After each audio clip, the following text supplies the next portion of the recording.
안녕하십니까. 문화사랑방의 똑꼬구금입니다. 오늘은 책을 소개하겠습니다. 내 기억 속의 조선, 조선 사람들. 지은이는 프시벨 노엘, 그 다음에 옮긴 사람은 아폴로 박사 조경철입니다. 우리나라 조선을 이야기할 때 동방의 등불이라고 얘기한 사람은 타고르이고, 고요한 아침의 나라라고 얘기한 사람은 프시벨 노엘입니다. 그리고 조선을 은자의 나라라고 얘기한 사람은 윌리엄 엘리엇 그리피스입니다. 19세기 말 20세기 초 조선 말기 및 일제강점기 시대에 우리나라를 대표해주는 이미지나 제목들입니다. 먼저 동방의 등불, 램프 오브 더 이스트. 인도의 신 타고르가 우리나라를 예찬하여 지은 동방의 등불은 1929년 타고르가 동아일보에 기고한 시입니다. 일찍이 아시아의 황금시대에 빛나던 등불의 하나인 코리아. 그 등불 한번 다시 켜지는 날에 너는 동방의 찬란한 빛이 되리라. 동방의 등불을. 타고르는 한국에 오지는 못했지만은 예찬한 시를 보내주었습니다. 아마도 영국 식민지 아픔이 있어서 우리나라 아픔을 좀 이해하는 듯 합니다. 윌리엄 멜리엇 그리피스는 은둔의 나라 한국, 허밋 네이션 코리아를 통해서 한국을 널리 알린 인물입니다. 미국인으로서 최초의 한국사를 저술한 전문가이기도 합니다. 그의 한국사 관련 저술은 한국에 대한 미국인들의 이미지를 형성하는 데 크게 기여하였다고 합니다. 아직 읽어보진 않았지만은 대략의 내용과 평가가 일본의 한반도 침략을 역사적으로 그리고 필연적으로 귀결시키는 것으로 봤다고 합니다. 그의 한국사 저술은 일본의 한국 침략론을 대변한 것에 불과하다라고 이야기합니다. 그리피스는 일본에서 훈장도 많이 받았다고 합니다. 하지만 내용에는 과거 내내 한국이 일본에 비하여 선진국이었다는 것을 서술하여서 요새는 재평가가 이루어진다고도 합니다. 은둔의 나라 한국, 허밋 네이션 코리아는 1822년에 발표된 책으로 프시벨 노엘이 1883년 말 1884년 초에 조선에 왔을 때 이미 이 책을 읽었다면 조선에 대한 선입관이 있었다고 할 수도 있습니다. 이 중에 프시벨 노엘에 있어서 조선 1886년작은 우리나라 천문학자인 조경철 박사님이 내 기억 속의 조선 사람들 2001년 11월에 출판되게 됩니다. 여러 가지 인연으로 인해서 로웰의 책을 구해서 읽게 되어 그 정리를 간단하게 하면서 책을 소개하고자 합니다. 오늘의 시작은 이사나라 앨리스의 영어 원본 해설을 우연하게 듣고 감동을 받은 유튜브 디다스코입니다. 근데 그분이 또 프시벨 노엘의 조선을 원본으로 해석하게 된 것을 보게 됩니다. 모닝카메라든지 리빙 퍼실리피케이션 등 많은 해석을 보면서 새로운 느낌과 감동을 받아서 책을 구매하게 되었습니다. 책은 여기 이렇게 구매하게 됐습니다.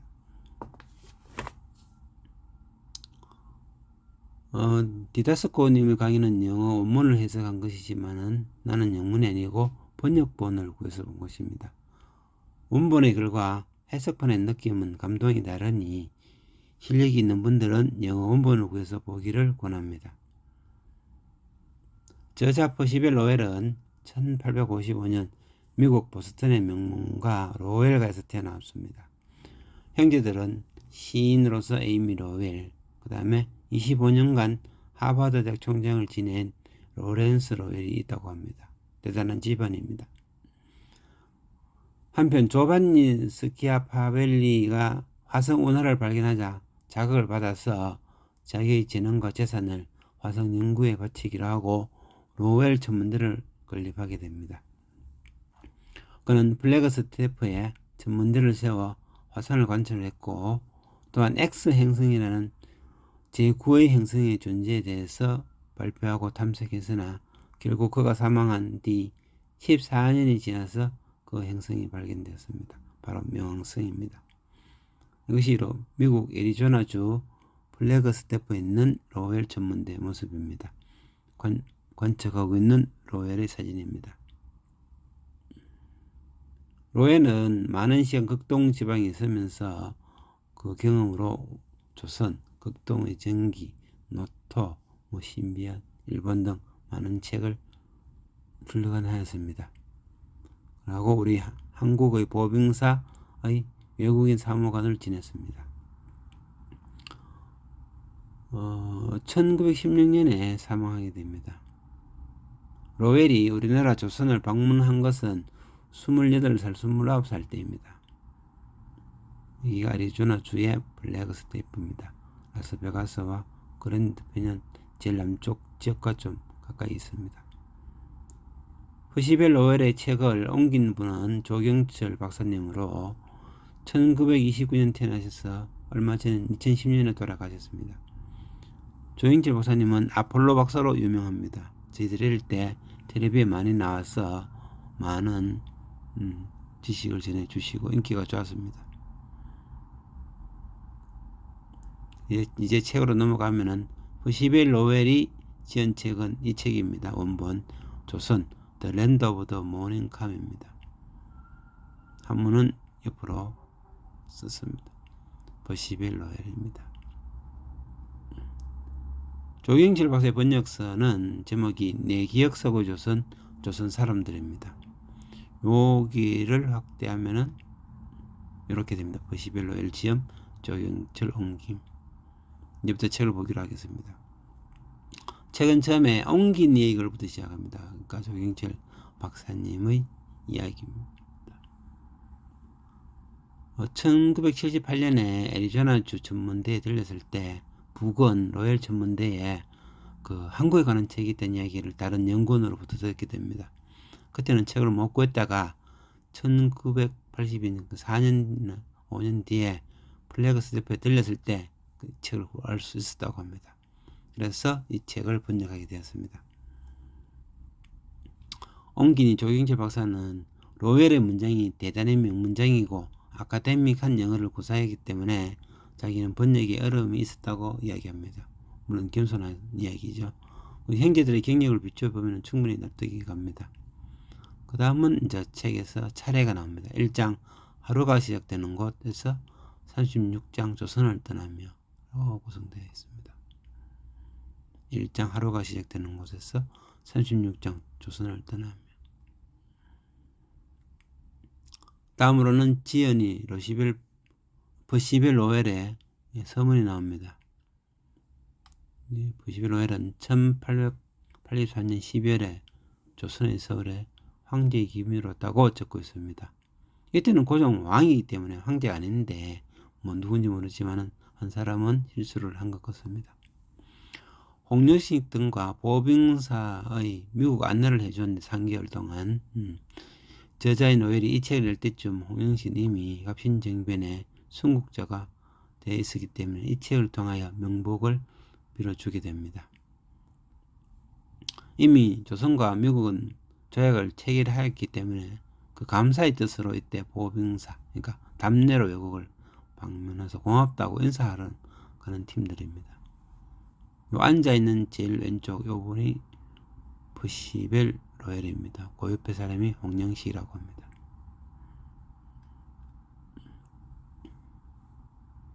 이제부터 이야기합니다. 이제 본문으로 넘어가면은 책은 300페이지쯤 되고 36장의 단편의 이루어져 있습니다. 그리고 중간중간에 퍼시벨 로웰의 조선에 대한 평가 의견을 첨가하고 있습니다. 퍼시벨 로웰은 28살 청년이고 조선에 무슨 선교나 의료 선교, 그 다음에 지리 탐사를 온 게 아니겠고 그냥 국빈의 대접으로 관광하러 온 것이기 때문에 이전에 3개월 동안 홍영식과 같이 다니면서 들은 것은 많고 했으나 이 3개월 동안 서울에 있으면서 본 것은 아주 많지는 않았습니다. 예를 들어 이사벨라 버드 비숍이라는 분은 이곳을 지리학적으로 찾아왔기 때문에 많이 둘러봤겠지만은 그래서 로웰의 기록 중에 특이한 것은 그 당시 조선을 방문한 외국인들이 거의 대부분 기술한 더러운 환경에 대한 이야기는 별로 없는 것 같습니다. 자, 이제부터 제1장입니다. 하루가 시작되는 곳. 로웰이 어릴 때부터 천문학에 관심이 많았듯이 처음 시작은 180번 좌우선, 날짜 변경선에 관한 이야기입니다. 1번 제목이 하루가 시작되는 것은 우리 조선이 아니고 이 일본 이야기입니다. 바다를 건너 정착한 일본, 하루가 시작되는 곳. 그리고 우리 바다를 건너가지 않고 여기에 정착한 민족은 고요한 아침, 모닝카메라고 불렀다고 합니다. 여기서 잠깐 모닝카메라에 관해서 이야기하고자 합니다. 서양은 조선이 어떤 나라인지 별로 정보가 없는데 그 200년 이전에 하멜이나 마르티니 이런 지도 작성자들의 단서에서 동방의 신비한 나라로 상성으로 지내고 있었습니다. 1882년에 미국인 그리피스가 조선 언자의 나라라는 책을 통하여 소개했는데 그 당시 그리피스는 일본에 거주하며 조선을 찾은 적이 없었다고 합니다. 그리피스의 책 서문에는 자기는 기원전부터, 그러니까 비포 크라이스트 이전부터 현재까지 이어온 나라에 그 원주민들이 모닝카메라 고요한 나라로 보는 나라의 역사에 관해서 뭐 정보를 주겠다 이런 이야기입니다. 근데 이 우리가 조선의 선자는 조는 아침이라는 뜻이고 선은 이 고요할 선이 아닌데 일본 사람들이 이게 아마 이 선 대신에 이 고요할 선을 좀 소개해 준 것 같아요. 그래서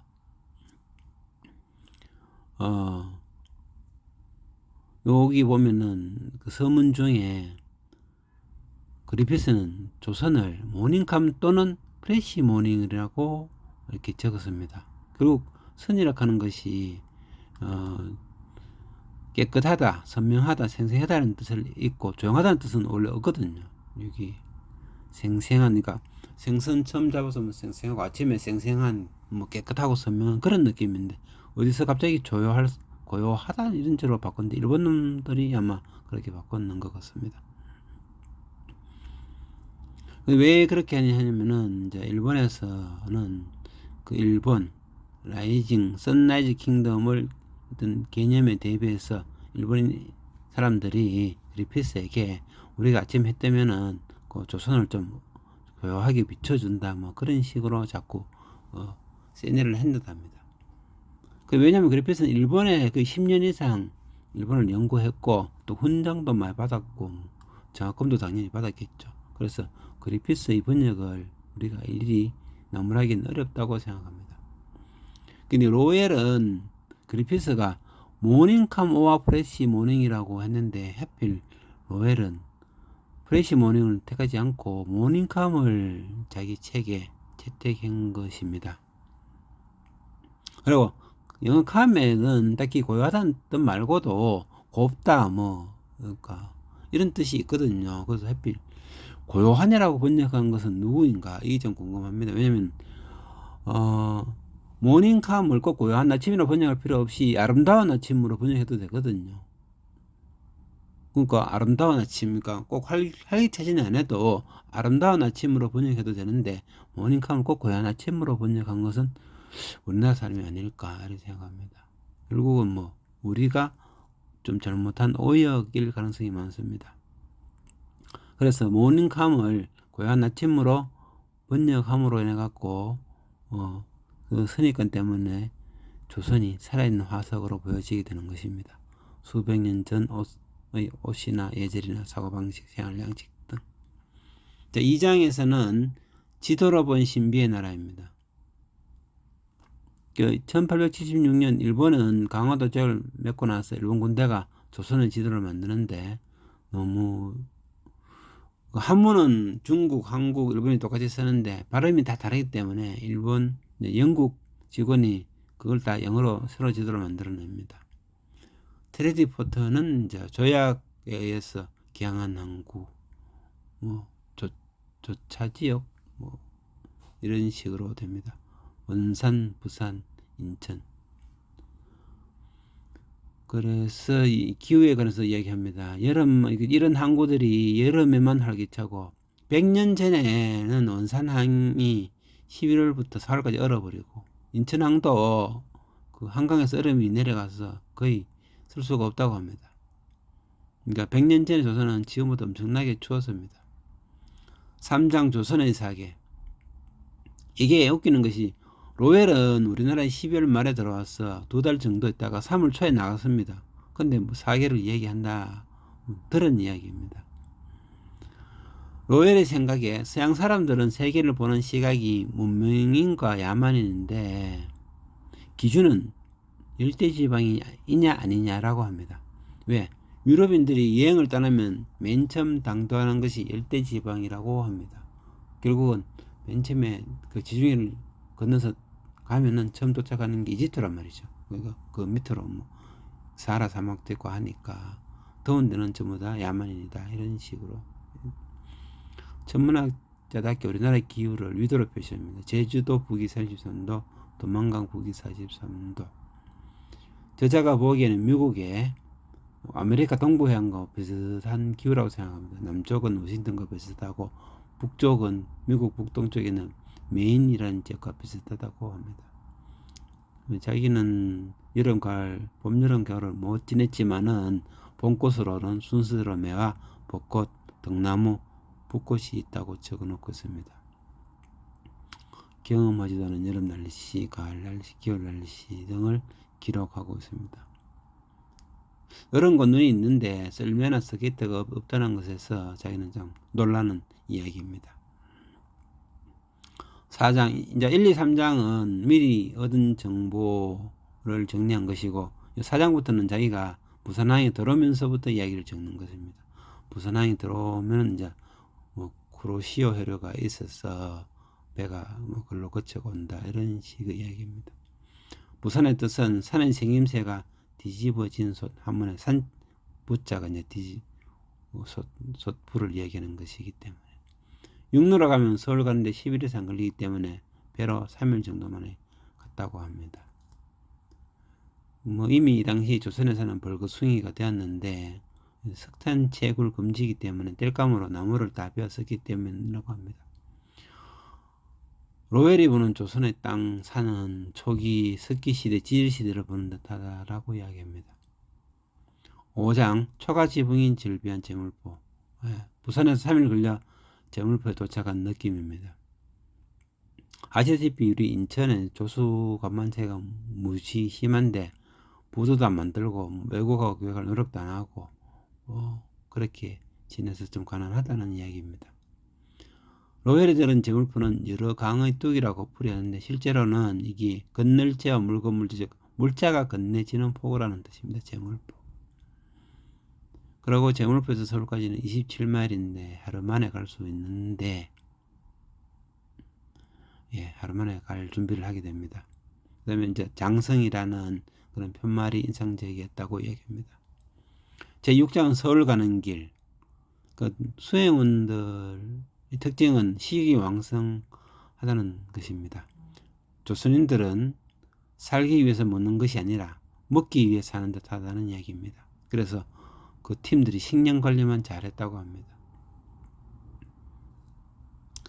조선의 여행은 경치 감상하는 팀도 있고 조상 무덤을 찾아가는 팀도 있고 부패한 관료를 찾는 이 아마형 의사 역사를 얘기한다 합니다.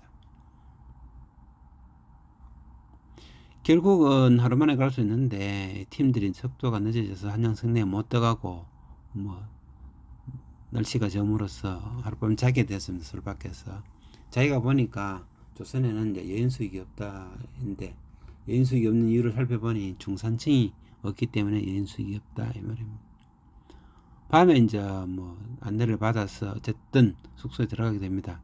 거기서 보니까 이제 아궁이도 있고 온돌도 있고 처음에는 찹다가 좀 있으면 더워져서 기분이 좋아졌는데 더 더워서 옷을 벗기 시작했고 나중에는 더워서 죽을 뻔했다는 이야기입니다. 새벽에 조금 열을 덜 떼서 좀 편해졌다는 이야기입니다. 그 이후에 1897년에 조선을 방문한 이사벨라 버드 비숍은 똑같은 경험을 하게 되는데 너무 뜨거워서 문을 열었는데 주막 주인이 소리를 지르며 달려와서 야 호랑이가 와서 물어간다면서 문을 닫아버려서 또 뜨거워서 밤새도록 고생했다는 이야기가 있습니다.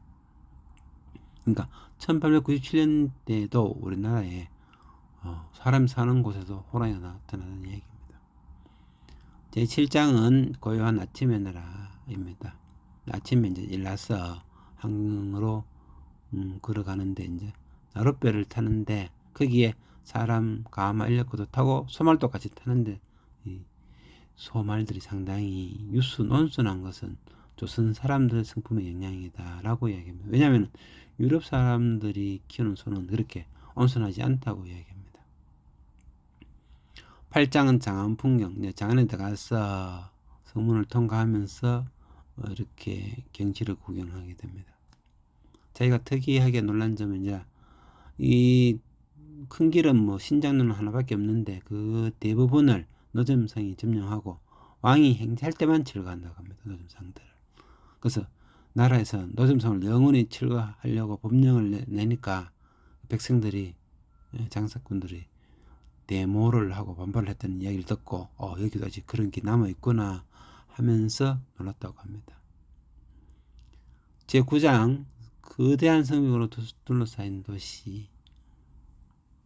이게 한양의 유래에 가서 이야기도 있고 이제 한강을 둘러싼 봉우리 삼각산 이야기.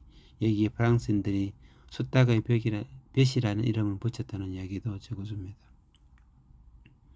여기서 로웰은 마지막 왕조에 대한 들은 이야기를 비판의식으로 적습니다.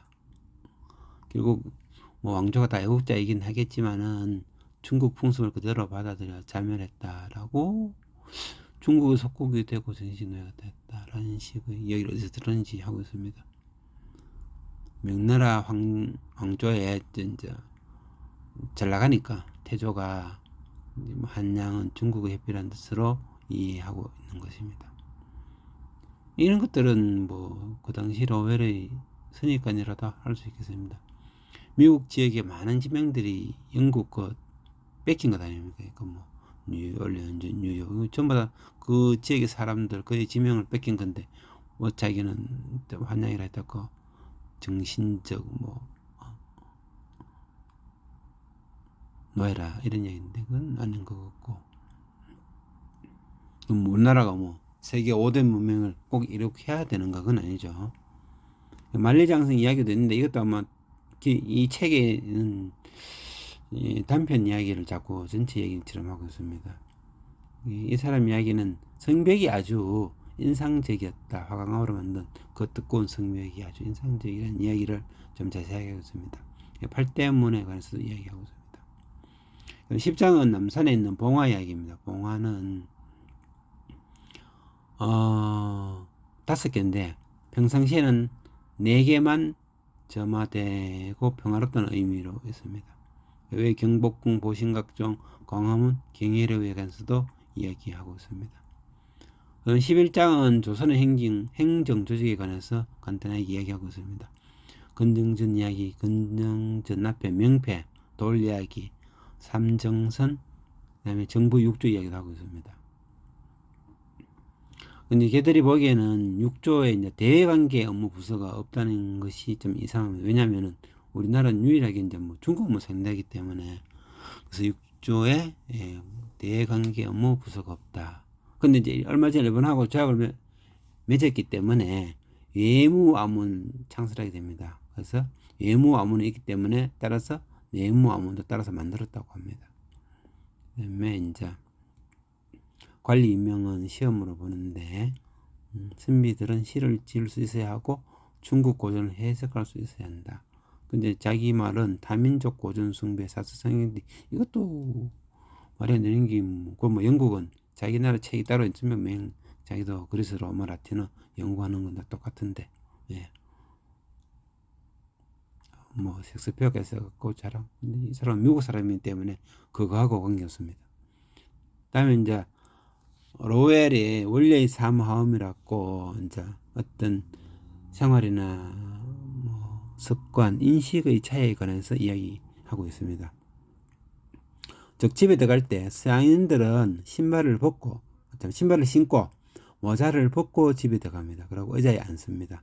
극동은 신발은 벗고 모자는 쓰고 들어갑니다. 그리고 바닥에 앉습니다. 이것이 완전히 100% 다르다는 겁니다. 정반대, 거울 이미지라는 이야기입니다.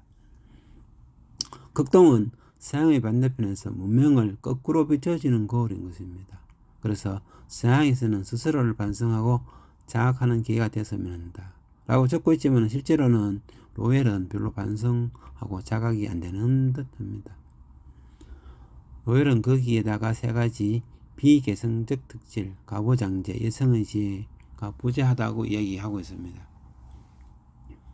근데 로웰은 어디서 들었는지 조선인인가 일본인이 타타르족이라고 계속 이야기하고 있습니다. 타타르족은 워낙 구미가 넓기 때문에 별로 뭐 타타르족에 관한 얘기하는 건 의미가 없습니다만은 여기서 말하는 타타르족은 몽골과 투르크족 이야기를 이렇게 한정하면은 약간 연관이 있을 수 있습니다.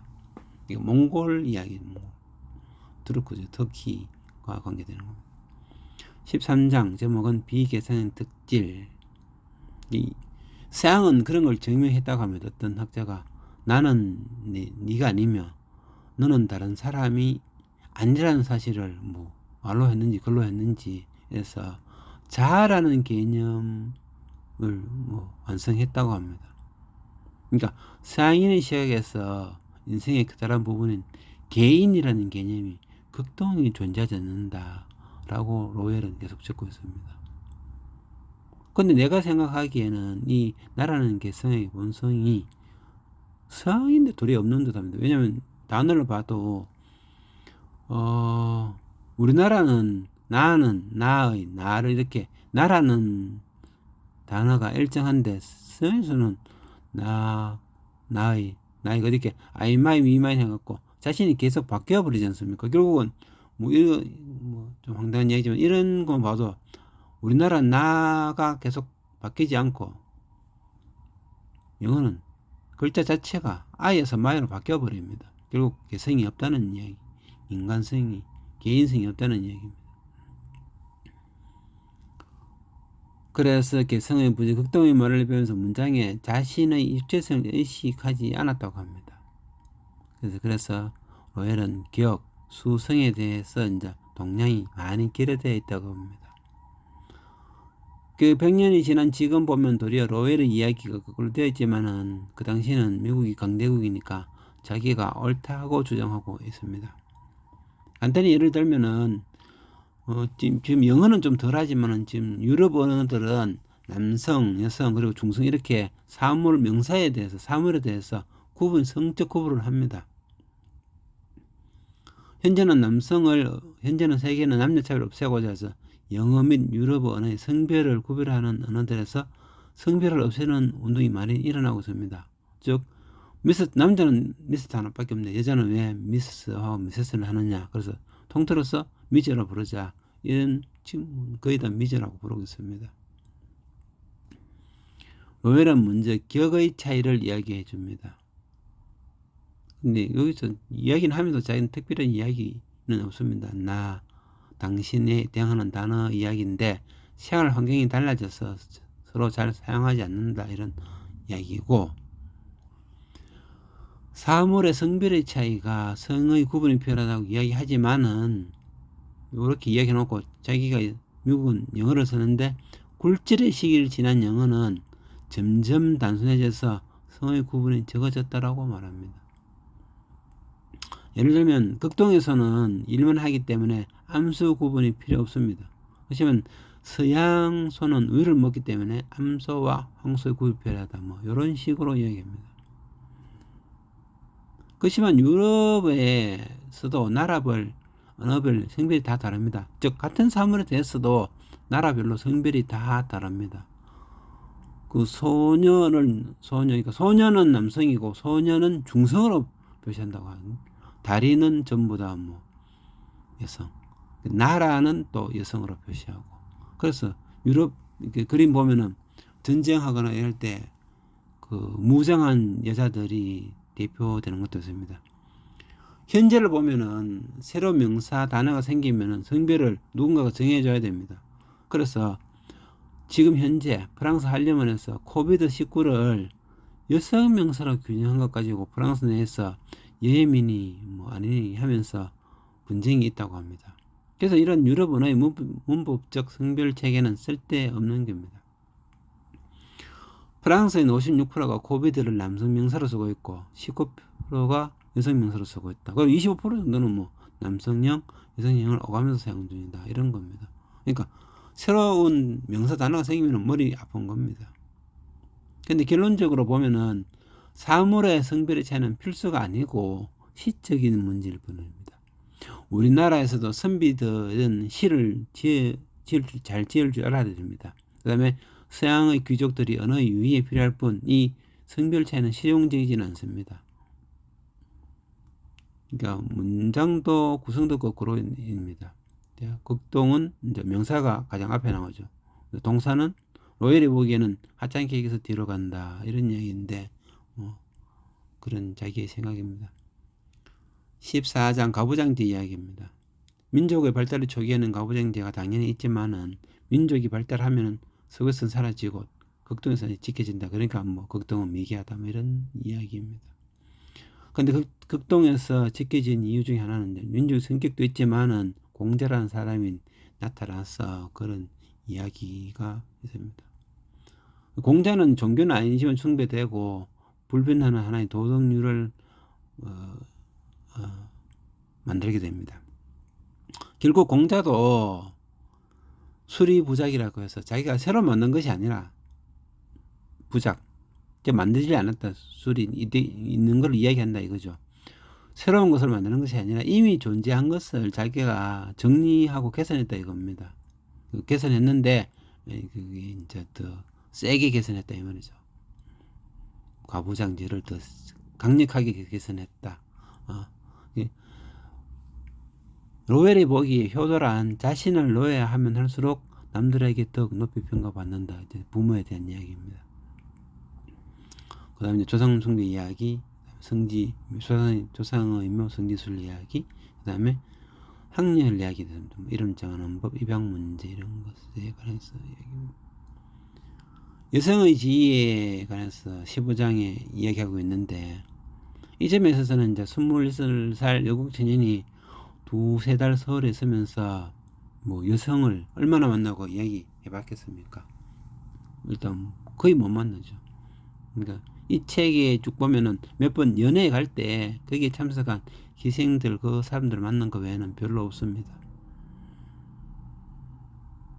뭐 여성의 안방차지와 곡간열쇠, 여자는 안방, 남자는 사랑방에 있듯이 남자. 그다음에 사실 뭐 좀 양반들은 귀족들은 안방 방문 시에 여자의 허락을 받는 등 그런 사정도 있는 것에 관해서 한 개도 모르고 지나갑니다. 로엘은. 그렇죠. 왕의 손님으로 조선에 왔기 때문에 이제 뭐 내부적으로 상세하게 접근하기는 어려웠습니다. 그래서 로웰이 본 여성의 지위는 뭐 없고 남자의 동반자적인 지위를 가지지 못한다고 자기는 봤습니다. 그래서 7살까지는 놀다가 7살부터 외부 세계와 단절고 남녀 질서 부동성 이야기죠. 뭐 수도원 같은, 자기가 보기에는 수도원 같은 삶을 산다. 여기에서 벗어난 방법은 결혼. 근데 결혼해봤자 맹뜻이 뭐 수도원 같은 생활을 살고 있다 이런 의미입니다. 결혼은 부친의 절대적 중매인의 뭐 존재도 이야기하고 결혼을 해야 어른의 지위를 성취하게 됩니다. 3년상이라는 것은 근데 요거는 좀 자세히 알아보는데 우리나라 3년상은 실제로는 2년이고 또 뭐 나중에 가서는 한 달을 하루로 치는 하루를 하루로 치는 여골지제를 통해서 27일 되면 3년상이 끝나게 됩니다. 16장 드디어 고종 황제를 아련하게 됩니다. 그때 왕이 미국을 만나는 처음이기 때문에 도리어 궁중이 더 들떠 있었다고 합니다. 이 특별한 내용은 없고 궁에 들어갔다가 황제를 배알하고 그 한 줄밖에 없어요. 그리 많은 대화가 오고 가지는 않았으나 하고 나와서 왕자도 아련합니다. 고종 사진을 찍고 왕자 사진도 찍게 됩니다. 그 다음에 이제 여러 가지 문화에 관해서 이야기하는데 17장 방문객과 술락군. 조선에서는 방문 문화 뭐 인사 어떻게 하고 다음부터는 좀 간단하게 하고 오면은 차와 담배를 주고 술락군 밤에 이제 등종을 들고 다니는 술락군 이야기입니다. 일본은 목조주택이 심해서 불이 많이 나기 때문에 일본은 항상 불조심이라고 외치는데 조선은 그냥 종만 치고 다닙니다. 그 다음에 이제 한겨울에 이제 한강 잠시 산책 나간 이야기. 이제 많이 얼어 있는데 스케이트가 없어서 놀랐다는 이야기입니다. 19장은 이제 종교가 없어서 좀 이상하다는 이야기인데 자기가 보기에는 인간의 사고를 천국으로 인도하는 첨탑이 없다. 근데 역으로 따지면 그것은 인본주의가 아니고 신본주의이기 때문에 도리어 인간을 신의 노예로 만드는 것인데 도리어 극동이 인간 위주가 아닌가 생각합니다. 성녀들이 성문 내에 출입 금지된 이유 중에 하나가 뭐 임진왜란 때 일본군이 성리로 변장해서 조선군을 죽임으로 해갖고 이제 뭐 고생했다는 이야기, 불교 이야기, 탑 이야기, 영각 이야기 등 자자구리하게 많이 있습니다. 20장은 영혼에 대한 숭배, 미신, 초자연적 존재에 대해 갈망하고 이제 병이 생기면은 숭배하는 걸 로열이 보기에는 악령 숭배같이 생각하게 됩니다. 종교가 없기 때문에 마음이 강한 자는 자신만 믿는데 마음이 약한 자는 자포자기해서 낡고 원시적인 악령 숭배로 태화한다고 자기는 보았습니다. 그 외에 뭐 지붕 위에 박공에 있는 그 도깨비들, 그 다음에 머리카락 태우기, 그 다음에 어른 고목 주위에 큰 돌무더기, 성황당, 그 다음에 뭐 그런 이야기, 가정마다 수호신 있는 이야기, 그 다음에 역사적인 신들. 조선인들은 신선들이 산수의 아름다움 때문에 우리 한반도에 살았다고 믿고 있습니다. 조선인들은 4000년 전에 당군이 태백산에 내려와 왕이 됐다고 믿고 있습니다. 당군이 내려온 게 아니고 태백산에 내려오신 분은 환인의 아들 환웅이고 당군은 웅녀가 낳은 자식인데 로엘은 당군이 내려왔다고. 흐시벨 로엘은 여기서 4000년 전에 당군이 나라 이름을 조선 또는 고요한 아침의 나라로 불렀다고 합니다.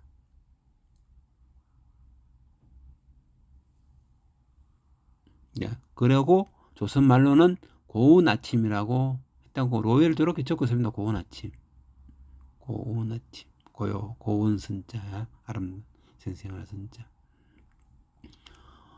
로엘이 보기에는 당군은 진정한 신이고 역사의 아버지로 조선인들이 알고 있다고 합니다.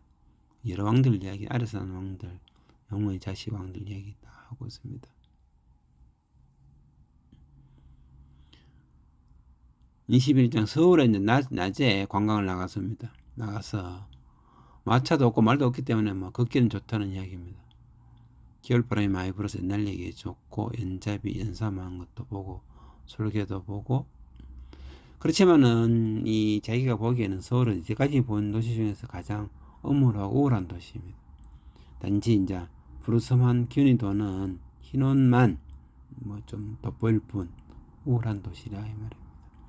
집에는 유리창이 없고 또 소매업도 별로 없고 기껏해야 이제 물장사들이 이제 물을 실어 나르는 것. 그리고 돌아다니다 보니까 서당에서 이제 소리내어 책 읽는 것은 극동에 어디든지 그리한다 이런 이야기를 들은 것입니다. 22장 서울의 밤풍경.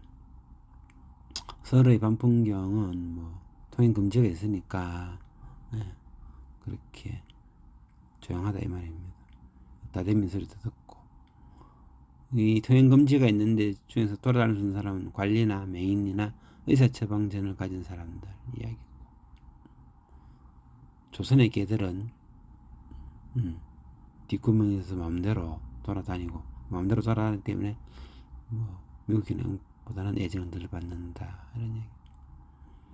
23장은 이제 어느 날 한번 외에 푸른 숲의 골짜기라는 곳에서 이제 잔치 한번 열었다는 이야기입니다. 그때 이야기가 서울에도 20명 정도의 게이샤에 비교되는 기생이 있는데 교양 수준은 좀 떨어진다 이런 이야기고. 24장 내가 만난 조선의 수학자. 이 수학자와 뭐 수학 이야기를 좀 했다는 얘기입니다. 조선에도 그 피타고라스 정리처럼 3대 4로 접어지는 90도 만드는 기구 접자가 있는데 11로엘은 이 접자라는 내용이 공제 논어에도 나온다고 적었는데 논어에서는 찾지를 못했습니다. 논어 그 공자의 제자들 육례를 배우는데 육례 중에 그 수라는 과목이 있는데 거기서 배웠었지 않을까 그렇게 생각합니다. 25장 조선의 건축 양식에 관해서 이야기하고 있습니다.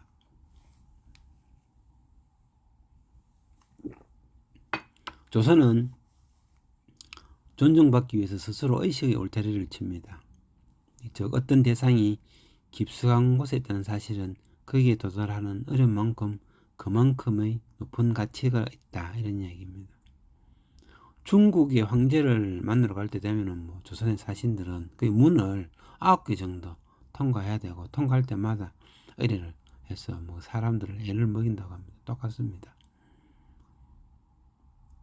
중국 황제 폐하 할 때 폐하 할 때 그 폐자가 섬돌 폐자인데 저 높은 섬돌 위에 내가 그 섬돌 밑에 있는 사람이라는 뜻으로 뭐 중국이든 한국이든 그런 식으로 이제 만들어 놓습니다. 건축 양식 중에 이제 홍살문도 있고 아공이 있는데 이 아공이는 인도 신화 불의 신 아거니에서 좀 왔는 듯합니다. 저자는 아공이가 150년 전 중국에서 들어왔다는 낭설을 기록하는데 이 아공이는 고려 때도 있었고 삼국시도 있었다는 이야기 기록이 있습니다. 자기가 봐서는 건물이 중국을 좀 많이 모방했다고 생각을 들고 상청문도 있고 창은 종이창으로 창호지를 발라서 좀 예쁘다 이런 이야기입니다. 자기가 가장 특이하게 생각한 것은 조선의 지붕은 서양과 다른 점이 둥그스름하다. 그래서 저기 스스로 아카디아 형태라고 이름 붙였습니다. 가난한 사람은 초가집, 부잣집은 디아로 만들었다고 합니다. 26장 자연 친화적인 조선의 조경. 그러니까 조선은 극동의 예술은 인간이 아니라 자연에서 영감을 끌어냅니다. 자기들의 비인격성과 낮은 지위 때문에 서양처럼 사람을 덜 표현한다고 합니다. 그래서 못을 키우는데 못에 연꽃이 많이 피우기 때문에 우리가 못은 흔히 연못이라고 이야기합니다. 그 다음에 바위 가꾸기, 소나무 등 그런 것에 관심이 많습니다. 27장 그 다음에 왕궁을 구경하는데 왕궁 입구에는 두 마리 돌사자 햇대 이야기입니다. 돌사자인데 중국식 사자라고 불리고 있습니다. 한편 일본에는 조선의 개라는 그런 동물이 있다고 그림에 이야기합니다.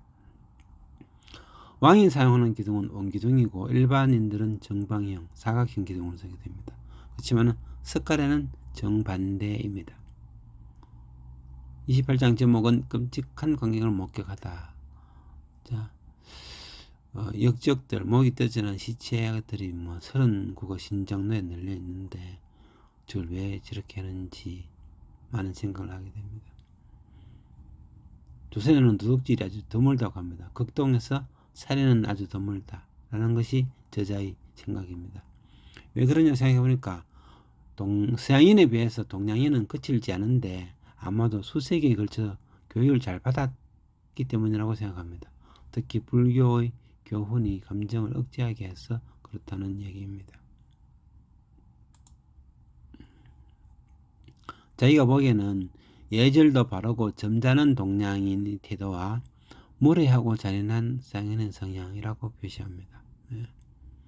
그렇게 좋은 인성을 갖고 있는데 뭐 길에서 상도 잡고 싸는 사람을 보기도 했다고 합니다. 제 29장 게으르서 빨래하는 여인, 이 장이 좀 특이한데 친구 하나가 빨래터를 구경시켜 준다고 오라고 합니다. 근데 뭐 조선이나 일본이나 빨래는 다 뜯어야 된다고 합니다. 아마도 저고리 동전, 뭐 일본은 봄, 여름, 가을, 겨울 빨래를 다 뜯어야 되는데 조선은 겨울 빨래만 뜯는다고 합니다. 그게 뭐냐면 또 우리 저고리 동전 이야기입니다. 근데 마침 그 퍼시빌 로엘은 그 종이공장으로 유명한 동네 장의사동 세금역 부근에서 지나다가 빨래하는 여인 중에서 한 사람을 발견하고 그녀는 세상에서 내가 본 가운데 가장 아름다운 여인이었다, 이렇게 이야기합니다. 그래서 사진을 찍으려고 준비하다가 낌새가 이상한 것을 눈치챈 여인은 그 옆에 어느 집으로 들어가 버립니다. 그래서 그 집에 가서 좀 만나려고 하는데 노인이 가로막아서 절대로 안 된다고 해서 아무리 설득해도 못 만났기 때문에 결국은 그 앞에 있는 할머니하고 할아버지 사이만 찍어 왔다고 합니다. 조선에는 사실 사진에 대한 근기는 없고 중국은 사진 찍을 때 영혼이 빠져나간다고 믿었습니다. 그때 당시에는. 한지는 당나무 껍질로 만들고 서양조는 좀 다르다고 이야기합니다. 기름을 먹이면 물이 새지 않고 단단해진다고 합니다. 천연 한지는 붓글씨, 그림, 책, 부채 등에 이용된다고 합니다. 30장 조선인의 복식관. 모든 예법과 간섭 가운데서 옷을 입는 방식이 한 민족의 특성을 잘 나타난다고 합니다. 그래서 예조가 있어서 의식을 담당하는 부서가 있습니다. 왕조가 몰락하면은 새로운 형태의 의상이 나타납니다. 그래서 중국을 보면은 중국은 끝없는 정복의 역사에서 승리를 얻은 나라가 아니라 수세기 동안 끊임없이 정복의 대상이 되어온 나라입니다. 그런 오랑캐의 흔적, 복종의 표시로 얻은 오랑캐의 복식에 자부심을 가진 이상한 나라라고 퍼시빌 로엘은 적고 있습니다.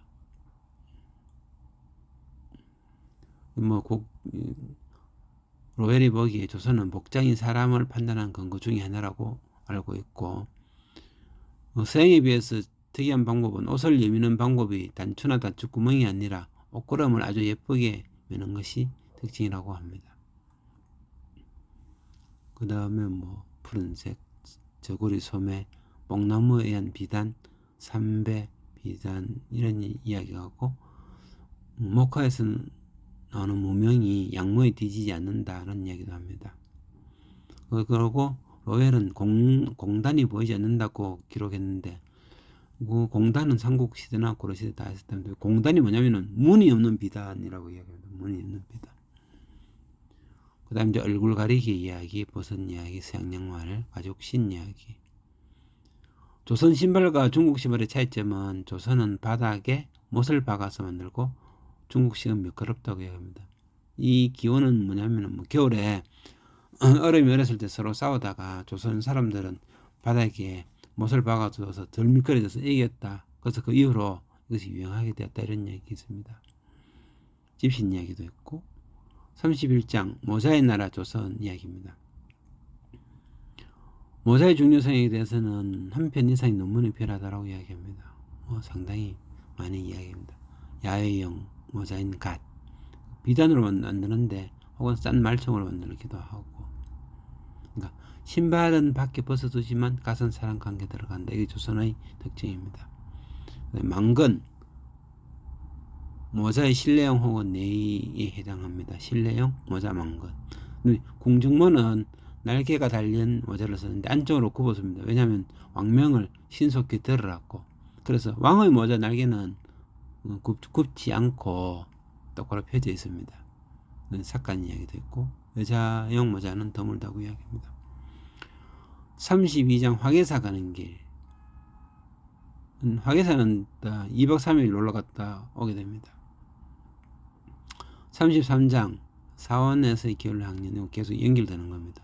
거기서 이제 창도 보고 마당놀이도 보고 그 다음에는 이튿날은 계곡 구경을 하고 3일째 이제 돌아오게 됩니다. 자, 34장 동량의 시간 구분에 관한 이야기를 합니다. 내용은 하도 복잡해서 단편적으로 시간은 순전히 서구적 사고방식을 갖고 로헬은 이해합니다. 조선인들은 시간을 부분의 학교로 보고 영어의 시중에 어느 시중에 중국의 한 주기보다 유럽의 50년이 더 낫다. 근데 어느 시인지는 모르겠습니다. 커세이 한 주기는 60년이라고 마르코 폴로가 그 중국을 거란으로 표시하는데 이 거란을 표시한 것을 영어로 쓰면 커세이가 됩니다. 그래서 대만 항공사 이름이 커세이 항공입니다. 연대로 치면은 서양연대 1884년은 조선 왕년호 492년에 해당합니다.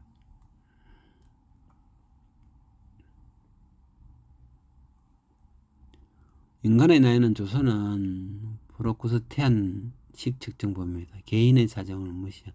이것이 뭐냐면은 그 테세우스 그리스 신화에 나와서 그 침대에 지나가는 사람을 묶고 침대에 묶어놓고 길면은 잘라서 맞추고 침대보다 작으면은 늘려서 사람을 죽이는 그 사람 악당 프로크루테우스 이야기입니다. 아이가 태어난 순간부터 1살 그러니까 설날 바로 전에 태어나면은 설날인 다음 날은 바로 2살이 됩니다. 그러므로 극동인의 실제 나이는 평균 1살 반은 깎아야 한다는 얘기입니다. 35장은 이제 길에서 겪은 공경입니다. 드디어 떠날 때가 되었습니다. 근데 갑자기 서너 팀이 개별적으로 떠나서 끝에 가서만 나루토에 가서 만나기로 하는데 안 가본 길로 갔다가 길을 잃어서 고생했다는 이야기입니다. 저자의 생각은 낯선 지방에 처음 들어갈 때 길을 잃는 것은 이해는 되지만은 그래서 상계로는 살았는데 거기서 나오면서 길을 잃는 것은 참 어처구니 없는 일이다 하는 것입니다. 제물포에 도착해서 홍영식이 이별 송별 파티를 열어줍니다. 36장 조선을 떠나며 저자가 조선을 떠난 1884년에는 이 저자는 지금 3월달에 떠나는데 연말 12월달에 갑신정변이 일어나서 조선인 진구 몇 명이 죽게 됩니다. 드디어 부산항에 도착하고 그 다음날 일본으로 출발하게 됩니다. 그래서 많은 생각을 하면서 떠나게 됩니다. 이로써 퍼시벨 로웰의 조선 여행은 끝이 납니다. 그래서 12월에 갑신정변으로 조선 친구 홍영식이 죽는 등 그 추억이 갑자기 사라지고 글을 작성할 당시에는 많이 괴로웠을 듯합니다. 어쨌든 이 글은 28세, 29세의 미국 청년이 조정의 초청으로 관광차 들려서 구경하게 된 것을 기록한 것입니다.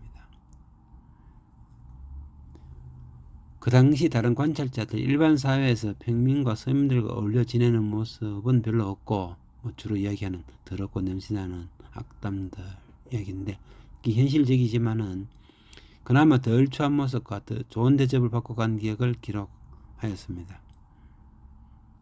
물론 이후에 조선의 혁명과 변화로 인하여 모든 기억들이 좀 암울하게 느껴졌으리라고 생각합니다. 120년 전에 외국, 특히 미국인 시선으로 본 조선의 모습이라고 생각하시고 보면 되겠습니다. 이상입니다.